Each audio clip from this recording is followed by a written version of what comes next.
Good evening. I'm Megan Ritter with Franciscan Beat News. Here are your headlines for Tuesday, November 4th, 2025. Dick Cheney, one of the most powerful and decisive vice presidents in American history, died at age 84 due to complications from pneumonia and heart and vascular disease, his family announced, according to AP News.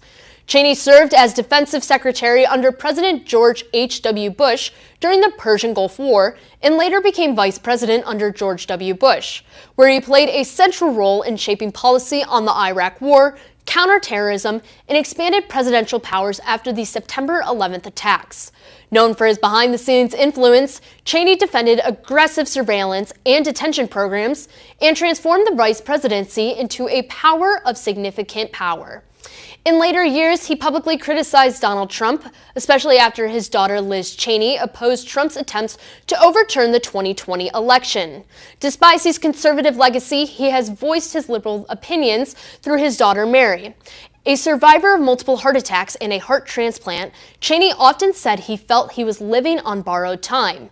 President George W. Bush praised him as a patriotic and serious public servant.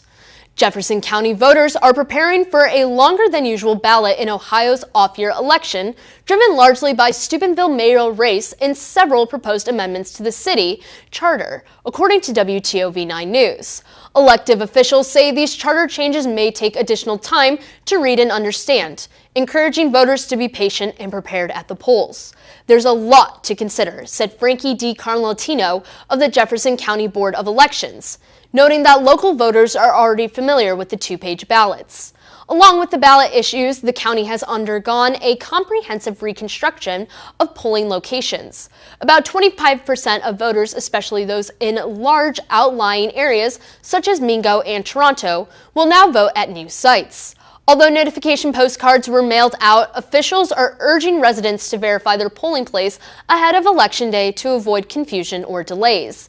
DiCarlo emphasized the importance of planning, recommending that voters reach out to their local election officers with questions or visit the Ohio Secretary of State's website, www.voteohio.gov, for information on polling locations, required identification, and same ballots. With competitive races and structural changes to local government on the line, Jefferson County officials hope turnouts remain strong as residents navigate the longer ballot. Franciscan University of Steubenville's Anathan Theater will stage Barkama's classic comedy, The Barber of Surveillance, its main stage student production from November 7th through the 16th. The play, which inspired Rosaline's well-known opera, followed Count Amavia's attempt to win the heart of Rosaline, while freeing her from the control of her overbearing guardian, Dr. Bartholo.